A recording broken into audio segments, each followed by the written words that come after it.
I'm in the all-new 2021 Genesis GV80.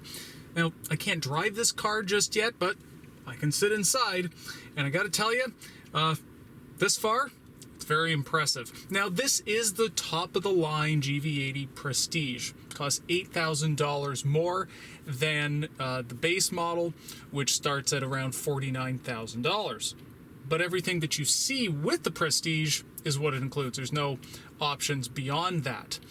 Now, compared to a base model, you wouldn't get this matte wood trim and the leather seats that are quilted, very Bentley-like, much like the rest of this car. Well, that's from the Prestige.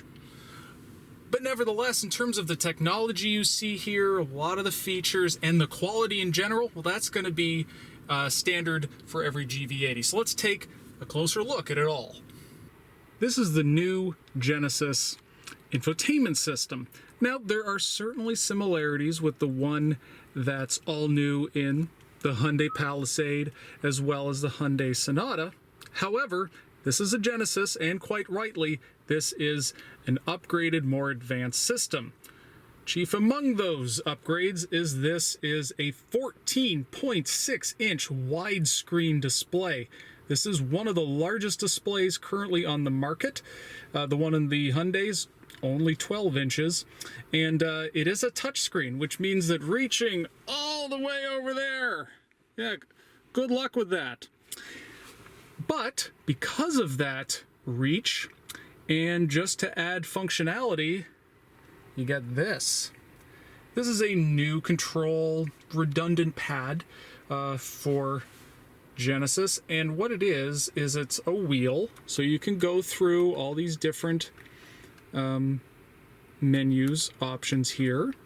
And then also when, let's say, you are in the radio, if you have all your different radio choices, this makes it a lot easier to go through a big list of things, be it phone numbers or radio stations or playlists, than just constantly scrolling down, which can take a long time. It can be frustrating, adds a lot of fingerprints to the screen, and again, that's really far away. And the thing I like here is there's still redundant menu buttons. So obviously home and menu, and then up here there's map and nav and radio and media. I'm of the opinion that buttons are good. Now, the climate controls are a combination of physical buttons, as well as this is a touch screen. So there you go. And there's haptic feedback. You can kind of hear it buzz and press back at you a bit. This has the ventilated seats that are available on the upper packages of this car. And you get 2 levels of heated steering wheel. There you go. Now, looking here again at the center console, you have your drive mode selector, 2 cup holders, slide open there, and there are 2 USB ports, standard USB ports, not USB-C, and there is a wireless charger down there. GV80 has this perhaps controversial, but I think it's kind of cool, 1-spoke steering wheel, kind of pleasantly retro, but of course modern because there's an airbag in it, and then there's controls for the driver assist system as well as the infotainment system.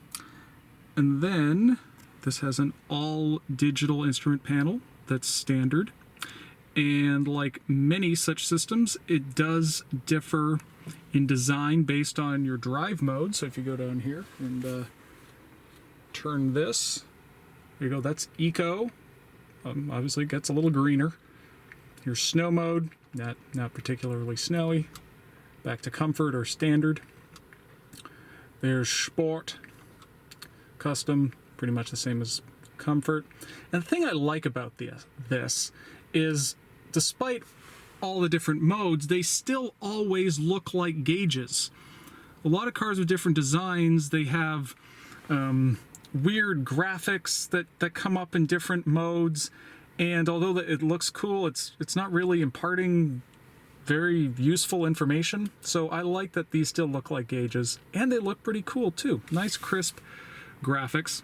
And if you're wondering what those glowing red eyes are, well, you can't actually see them while you're driving. The camera's picking them up.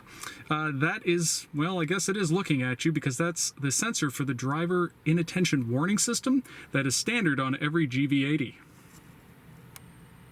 Now, like many luxury cars, this has very nice, classy ambient lighting running underneath the trim panel.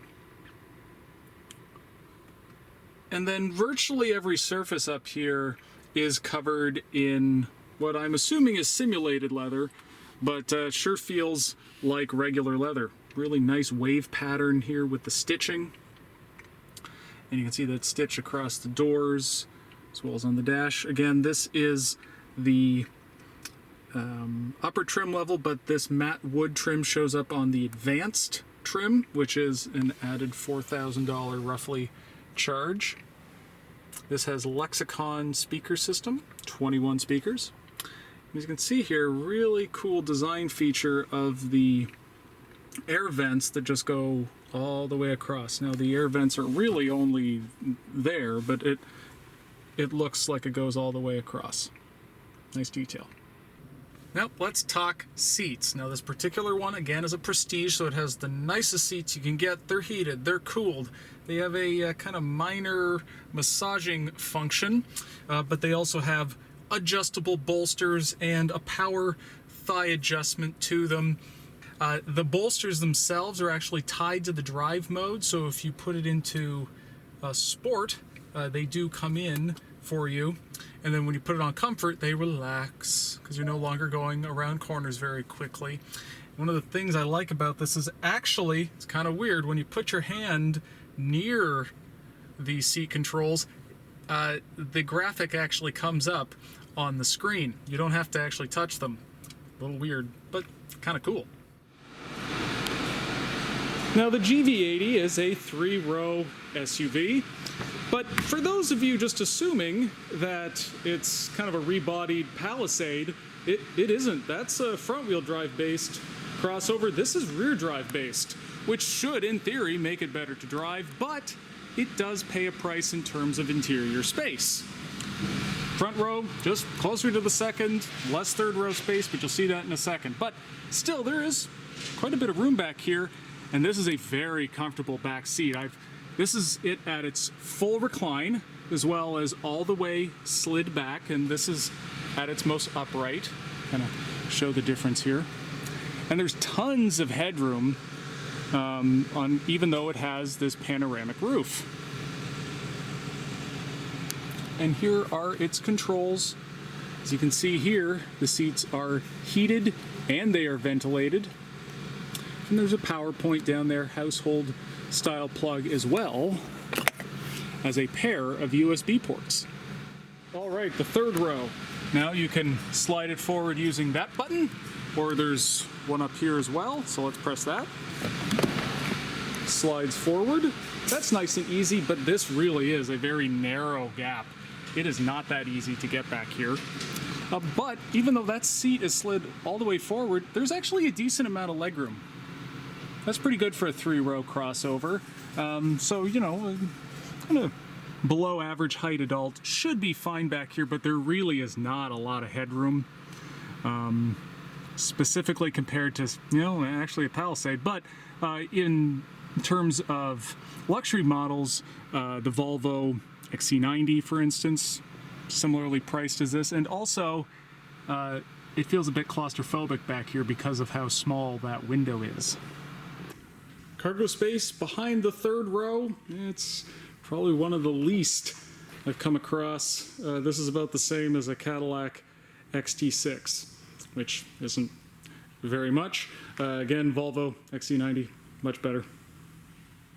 So, one more look at the interior of the Genesis GV80.